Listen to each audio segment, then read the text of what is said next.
রাত 9টার সময় গেলাম রাধা মাধব মন্দিরে প্রসাদ খেতে। হ্যালো এভরিওয়ান, গতকাল ছিল রাস পূর্ণিমা, তো সেই উপলক্ষে একটা অনুষ্ঠানের আয়োজন করা হয়েছিল। শুধু তাই নয়, প্রসাদ খাওয়ানো হয়েছিল।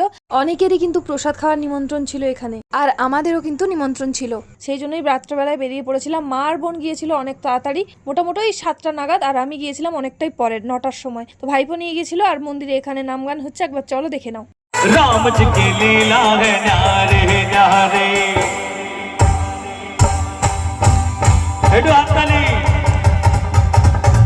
राम जी की निकली सवारी। জানি না তোমরা কতখানি দেখতে পেলে, তবে যতটা সম্ভব আমি চেষ্টা করেছি তোমাদের সঙ্গে শেয়ার করার। আর হ্যাঁ, তোমরা কিন্তু অবশ্যই কমেন্ট বক্সে একটু রাধে রাধে লিখে যেও।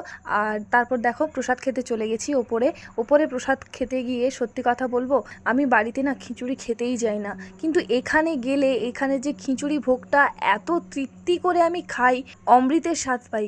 বললে বিশ্বাস করবে কিনা জানি না, তবে সত্যি আমি এখানে যে খিচুড়ি ভোগটা দেয়, যখনই দেয় আমাদের বাড়িতে নিয়ে আসে, মাঝে মধ্যেই নিয়ে আসে, আমি ভীষণ তৃপ্তি ভরে খাই। তো সেইভাবেই খেয়েছিলাম, আর সবশেষে বাপির জন্য একটু প্রসাদও নিয়ে নিয়েছিলাম। এরপর চলো বাড়ি ফিরবো। কীভাবে বাইকে চাপাচাপি করে ফিরলাম দেখো। ভাইপো কিন্তু তেল ট্যাঙ্কির উপর বসে বাইক চালিয়ে আমাদের নিয়ে এসছে। তো শেষে রাত্রেবেলা আমরা এইভাবেই বাড়ি ফিরেছিলাম 4 জনে।